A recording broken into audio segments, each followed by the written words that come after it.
오늘의 말씀은 사무엘하 19장 1절부터 15절까지 말씀입니다. 어떤 사람이 요압에게 아뢰되 왕이 압살롬을 위하여 울며 슬퍼하시나이다 하니 왕이 그 아들을 위하여 슬퍼한다 함이 그날의 백성들에게 들리매 그날의 승리가 모든 백성에게 슬픔이 된지라. 그날의 백성들이 싸움에 쫓겨 부끄러워 도망함 같이 가만히 성읍으로 들어가니라. 왕이 그의 얼굴을 가리고 큰 소리로 부르되 내 아들 압살롬아, 압살롬아, 내 아들아, 내 아들아 하니 요압이 집에 들어가서 왕께 말씀드리되 왕께서 오늘 왕의 생명과 왕의 자녀의 생명과 처첩과 비빈들의 생명을 구원한 모든 부하들의 얼굴을 부끄럽게 하시니 이는 왕께서 미워하는 자는 사랑하시며 사랑하는 자는 미워하시고 오늘 지휘관들과 부하들을 멸시하심을 나타내심이라. 오늘 내가 깨달으니 만일 압살롬이 살고 오늘 우리가 다 죽었다면 왕이 마땅히 여기실 뻔하였나이다. 이제 곧 일어나 나가 왕의 부하들의 마음을 위로하여 말씀하옵소서. 내가 여호와를 두고 맹세하옵나니 왕이 만일 나가지 아니하시면 오늘 밤에 한 사람도 왕과 함께 머물지 아니할지라. 그리하면 그 화가 왕이 젊었을 때부터 지금까지 당하신 모든 화보다 더욱 심하리이다 하니 왕이 일어나 성문에 앉음에 어떤 사람이 모든 백성에게 말하되 왕이 문에 앉아 계신다 하니 모든 백성이 왕 앞으로 나아오니라. 이스라엘은 이미 각기 장막으로 도망하였더라. 이스라엘 모든 지파 백성들이 변론하여 이르되 왕이 우리를 원수의 손에서 구원하여 내셨고 또 우리를 블레셋 사람들의 손에서 구원하셨으나 이제 압살롬을 피하여 그 땅에서 나가셨고 우리가 기름을 부어 우리를 다스리게 한 압살롬은 싸움에서 죽었거늘 이제 너희가 어찌하여 왕을 도로 모셔올 일에 잠잠하고 있느냐 하니라. 다윗 왕이 사독과 아비아달 두 제사장에게 소식을 전하여 이르되 너희는 유다 장로들에게 말하여 이르기를 왕의 말씀이 온 이스라엘이 왕을 왕궁으로 도로 모셔오자 하는 말이 왕께 들렸거늘 너희는 어찌하여 왕을 궁으로 모시는 일에 나중이 되느냐. 너희는 내 형제요 내 고륙이거늘 너희는 어찌하여 왕을 도로 모셔오는 일에 나중이 되리요 하셨다 하고 너희는 또 아마사에게 이르기를 너는 내 고륙이 아니냐. 내가 요압을 이어서 항상 내 앞에서 지휘관이 되지 아니하면 하나님이 내게 벌 위에 벌을 내리시기를 바라노라 하셨다 하라 하여 모든 유다 사람들의 마음을 하나같이 기울게 하매 그들이 왕께 전가를 보내어 이르되 당신께서는 모든 부하들과 더불어 돌아오소서 한지라. 왕이 돌아와 요단에 이르매 유다 족속이 왕을 맞아 요단을 건너가게 하려고 길갈로 오니라. 다윗의 군대가 승리를 했습니다. 다윗을 위해서 목숨을 걸고 싸운 사람들은 그 승리로 인해서 기쁨으로 충만하고 서로 축하하고 다윗과 함께 그 즐거움을 나눠야 됩니다. 그런데 다윗은 압살롬의 죽음으로 인해서 너무 슬퍼하고 있었습니다. 다윗의 그 슬픔과 그 울음을 알고 또한 듣고 있는 이 이스라엘 백성들은 그 모습을 보면서 기뻐할 수가 없었죠. 다윗의 슬픔이 다른 이들에게 전파되어서 그 기쁨의 날이 슬픔의 날이 되어버린 것입니다. 그래서 백성들은 싸움에서 큰 승리를 거두고 개선의 기쁨으로 성읍에 들어와야 되는데 마치 전쟁에 진 병사들이 부끄러워서 낯을 들지 못하고 가만히 성으로 돌아오는 것처럼 그들의 발걸음이 이렇게 침묵과 슬픔과 부끄러움으로 성읍에 들어간 것이죠. 그러는 상황 가운데 다윗은 여전히 내 아들 압살롬아, 압살롬아, 내 아들아, 내 아들아 하면서 아주 비탄에 잠긴 슬픈 눈물을 흘리며 울고 있었습니다. 여러분, 이때 요압이 가만히 있을 사람이 아니죠. 이스라엘의 모든 사람들 가운데 다윗 왕에게 쓴소리를 할 수 있는, 그래서 다윗의 속을 뒤집어 놓을 수 있는 유일한 사람이 요압 아닙니까? 이런 상황에서 요압이 가만히 있을 리가 없죠. 다윗에게 가서 따집니다. 그런데 이번에는 요압이 좀 바른 말을 합니다. 요압의 말의 요점은 이것이죠.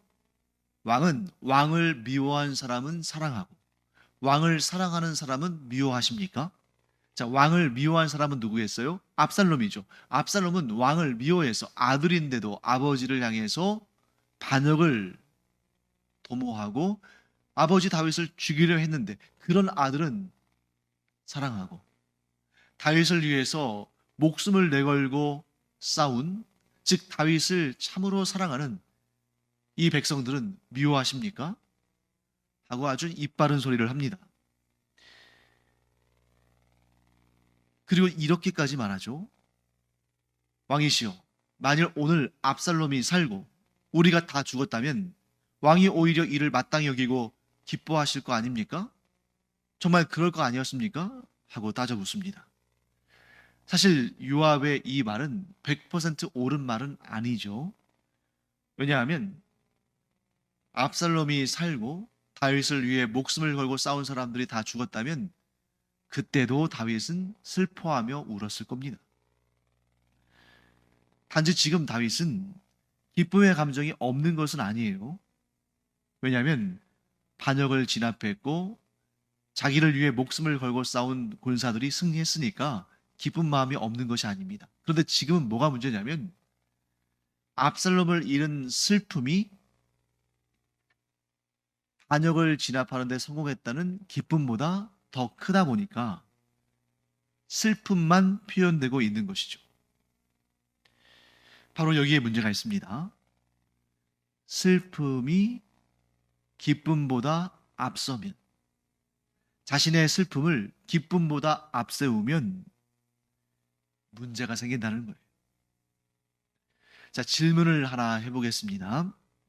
자, 여러분은 슬픈 소식과 기쁜 소식이 있을 때 어떤 소식을 먼저 들으시겠습니까? 사람마다 자기가 원하는 것은 다를 수 있죠. 어떤 사람은 슬픈 소식을 먼저 듣고 그 다음에 기쁜 소식을 듣겠다고 하는 사람도 있고, 또 어떤 사람은 기쁜 소식을 먼저 듣고 슬픈 소식을 나중에 듣겠다, 이렇게 생각할 수도 있죠. 아니면 아무 생각이 없든지요.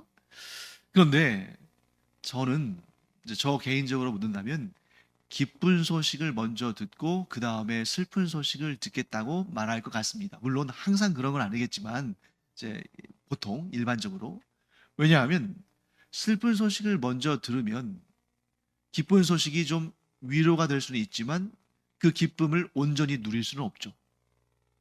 반면에 기쁜 소식을 먼저 들으면 그 기쁜 소식을 충분히 누리고, 물론 이제 그 다음에 슬픈 소식이 있다는 얘기를 들으면서 그 사실을 안다면 좀 뭔가 이렇게 좀 불안한 마음이 있을 수 있습니다만, 그리고 기쁜 소식으로 인해서 그 슬픈 소식을 들었을 때에 그것을 어느 정도 극복할 수 있는 힘을 좀 얻을 수도 있습니다. 그러나 다 그런 것은 아니고 경우에 따라 또 그것은 달라지겠죠. 그런데 영적인 원리에는 반드시 기쁜 소식이 슬픈 소식보다 앞서야 됩니다. 그러니까 일상의 우리의 삶에 있어서는 슬픈 소식이 먼저든 기쁜 소식이 먼저든 그건 제각기 자기의 판단대로 자기가 원하는 대로 하면 됩니다만, 영적인 원리에 있어서는 기쁜 소식이 슬픈 소식보다 항상 앞서야 한다. 자, 왜냐하면 신앙생활을 열심히 하는 분들 가운데 유난히 어둡고 슬퍼 보이고 기쁨이 없어 보이는 그런 분들이 있습니다. 근데 그런 분들이 신앙생활을 잘 못해서가 아니라 오히려 그런 분들 가운데에 신앙생활에 더 열심을 내고 더 하나님의 말씀을 잘 또 읽고 듣고 또 그 말씀을 자기의 삶에 잘 적용하려고 노력하는 사람들 가운데 그런 분들 많이 있어요. 기쁨이 없어 보이고 뭔가 우울하고 슬퍼 보이는. 그 왜 그러냐면 삶의 순간순간 죄에 넘어지는, 사탄의 시험에 흔들리는 자기 자신을 보면서 나는 왜 이럴까? 내가 이렇게 신앙생활을 꽤 오래 했는데 왜 아직도 이 죄의 소욕을 이겨내지 못하고, 왜 사탄의 이 미혹, 이 시험을 잘 승리하지 못할까? 나는 가망성이 없다. 나는 참 소망이 없다. 이런 생각을 하기 쉬운데, 그 생각을 앞세우다 보니까 예수 그리스도께서 나를 구원하시고 나에게 영원한 생명을 주셨고, 또한 나와 함께 하시며 천국에서의 영생을 주시고 영원한 복락을 주신다는 이 기쁨이 이제 좀 뒤로 물러가게 되고, 그 기쁨을 충분히 만끽하지 못하게 되는 거죠.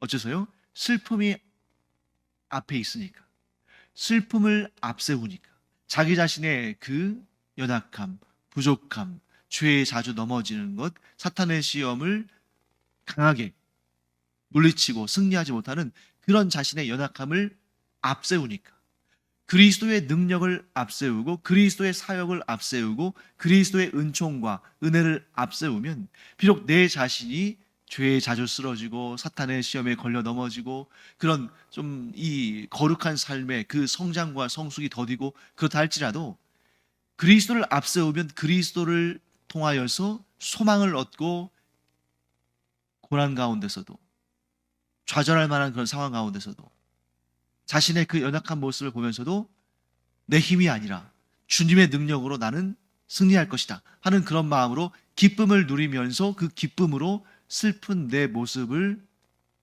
바라볼 수 있는데, 그리스도를 앞세우는 것이 아니라 나를 앞세우면 기쁨보다 슬픔이 앞장서게 되고, 그러면 기쁨을 충만히 누리지 못하고 모든 순간순간마다 자기 자신을 바라보면서 연약한 모습을 바라보면서 기운이 빠지는 그런 현상이 일어날 수 있다는 겁니다. 그렇기 때문에 사랑하는 성도 여러분, 우리는 항상 그리스도를 앞세워야 한다. 그래야 기쁨이 슬픔보다 앞장을 선다. 그렇기 때문에 기쁨이 슬픔을 위로하고 격려해서 내 삶에 기쁨이 충만해지고, 그럼 물론 슬픈 부분이 있지만 그것도 주님과 함께 극복하고 이겨나갈 수가 있다 하는 것이죠. 자, 그래서 이렇게 주님을 앞세우고 주님께서 내게 주시는 기쁨을 앞세우면, 그렇다고 해서 슬픈 부분이 없는 것도 아니고 연약한 내 자신이 사라지는 것도 아닙니다만, 그러나 기쁨이 이끄는 삶을 살아갈 수가 있는데, 내 자신을 앞세우고, 그러니까 율법적인 삶이죠. 내가 이런 명령도 지켜야 되고 저런 계명도 지켜야 되는데 왜 이렇게 나는 연약할까?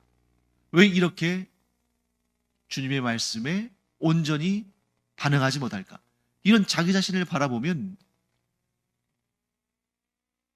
신앙생활 하면서도 우울해질 수밖에 없다는 것입니다. 그리고 자기의 연약함과 허물을 보면서 슬퍼질 수밖에 없는 거죠.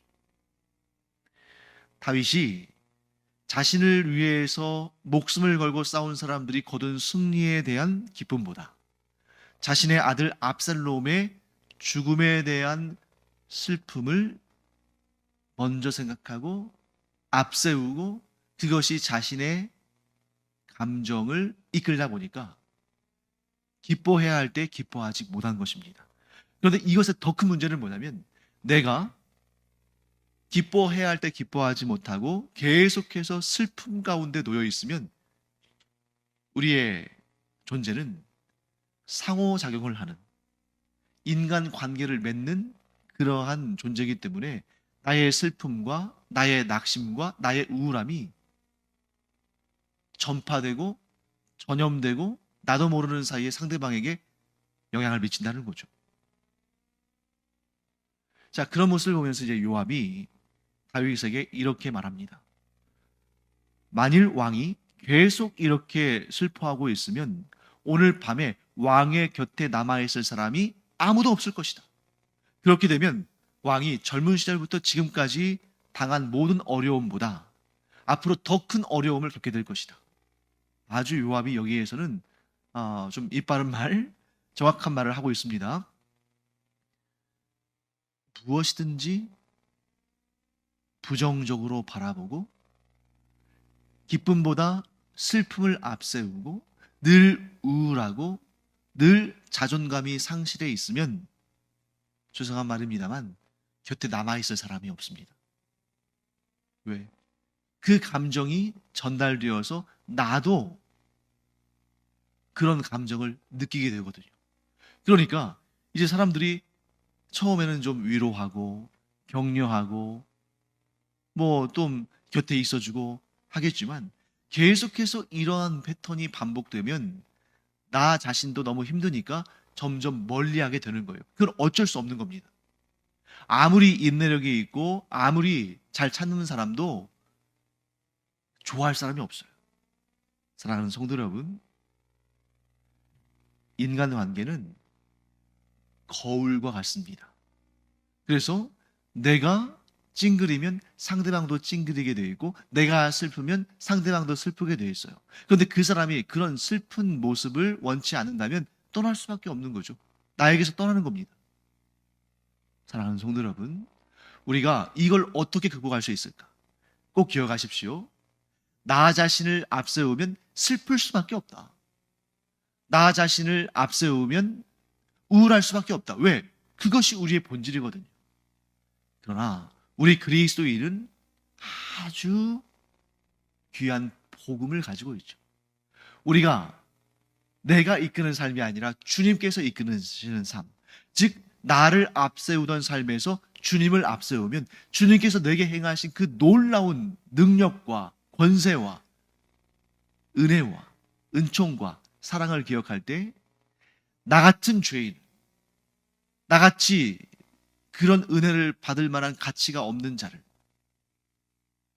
나같이 연약하고 부족한 자를 구원하시기 위해서 그 생명을 내어주신 예수님을 바라보며, 그래서 그 예수님의 그 사역으로 인해서 내가 구원받고 내가 하나님의 자녀가 되고 내가 하나님의 은혜를 풍성히 누리게 됐다는 그 사실을 우리가 앞세우면 우리가 기뻐하는 삶, 기쁨이 나를 이끌어가는 삶을 살 수 있다는 거죠. 슬픔이 없어지는 것이 아니라 슬픔은 있지만 나의 연약함도 여전히 있지만 기쁨이 나를 압도하고 이끌고 장악하는 그러한 삶을 살 수 있다는 거죠.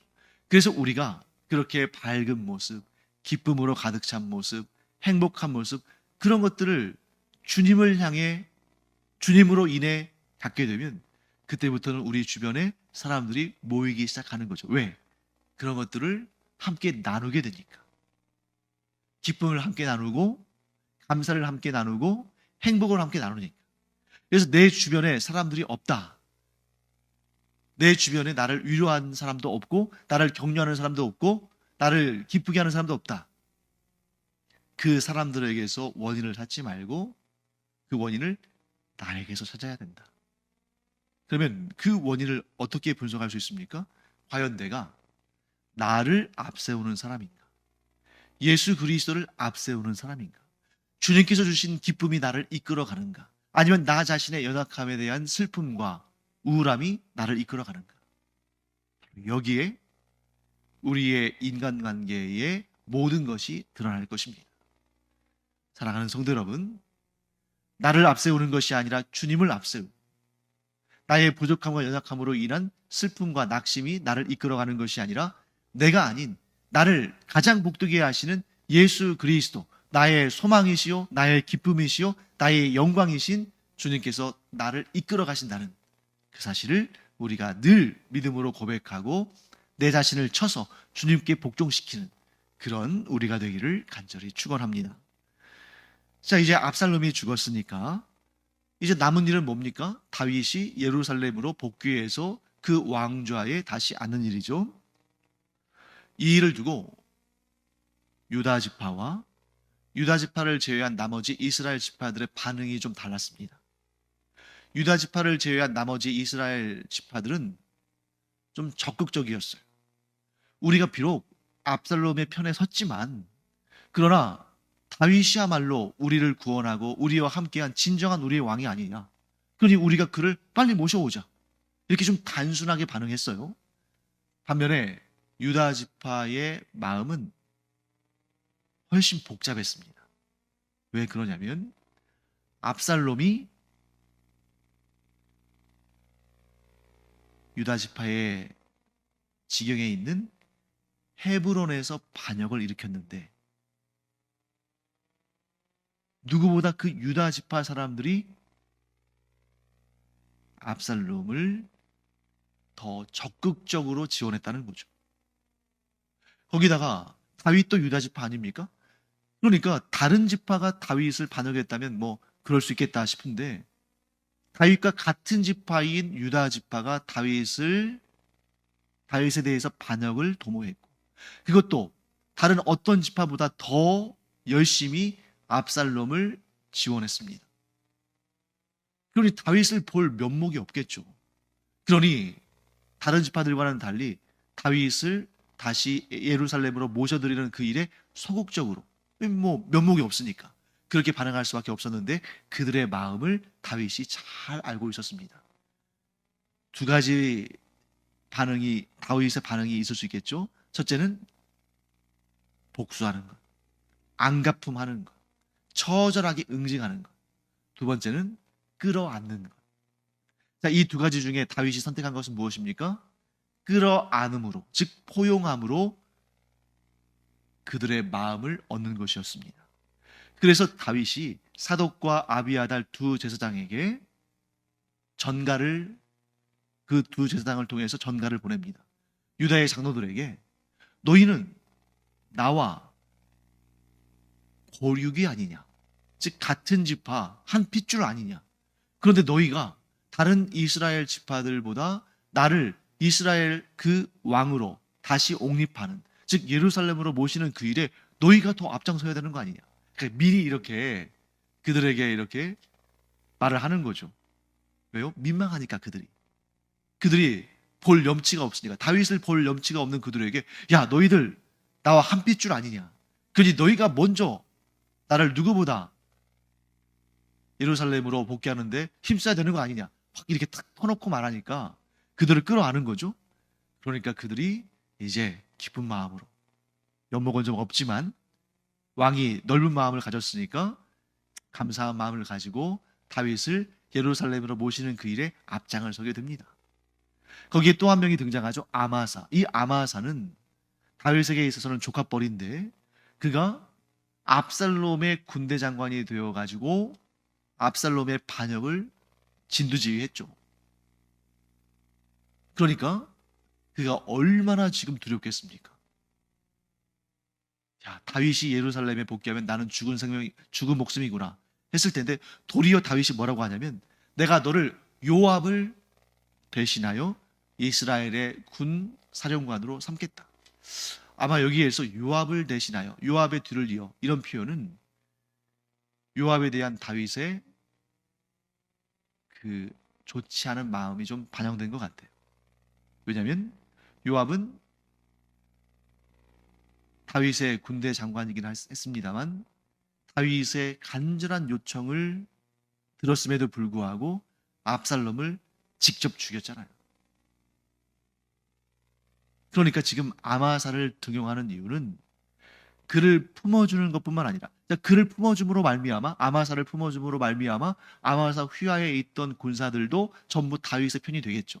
이러한 넓은 품으로 끌어안는 것과 함께 자기의 말에 순종하지 아니하고 자신에게 큰 슬픔을 준 요압에 대한 다윗의 돌이킬 수 없는 그러한 마음,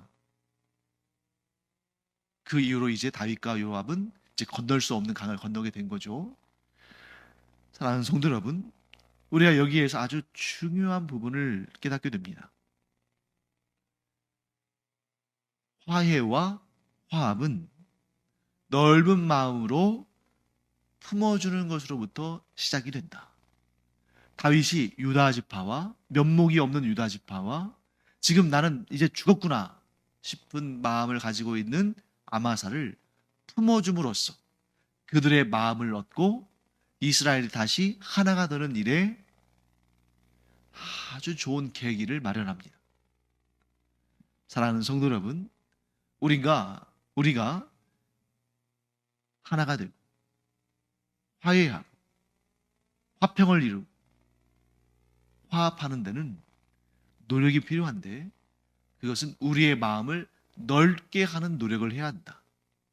그래서 내 마음이 사실 다윗이 자기를 반역한 유다 지파 사람들과 자기의 조카뻘인데도 자신을 죽이는 일에 앞장섰던 아마사를 보는데 마음이 편하겠어요? 하지만 그 편하지 않은 마음이 분명히 있겠지만, 그 마음을 넘어서는 포용과 관용과 은혜와 사랑을 베풀었을 때에 비로소 이스라엘이 다시 하나가 될 수 있었다 하는 것을 보게 됩니다. 여러분과 제가 그런 넓은 마음을 갖는 화해와 화합의 사람들이 되기를 간절히 바랍니다. 우리 스스로 그런 마음 갖기 쉽지 않아요.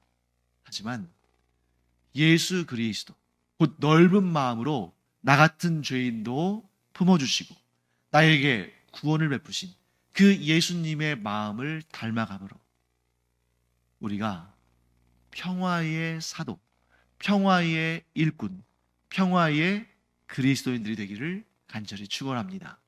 기도하겠습니다. 하나님, 주님의 은혜를 감사드립니다. 저희들이 마음이 좁을 때가 많습니다.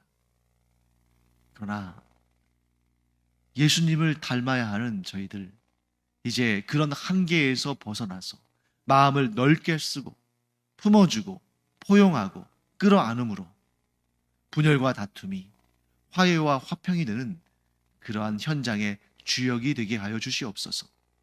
감사드리며 예수님의 이름으로 축복하며 기도합니다. 아멘. 넓은 마음을 갖는 것, 화해와 화평을 앞장서서 이루는 것, 하나님께 칭찬받을 일입니다. 왜 그렇습니까? 누구보다 그리스도를 닮은 인격이 되어가는 거거든요. 우리가 그런 사람들 되기를 간절히 축원합니다. 기도하겠습니다.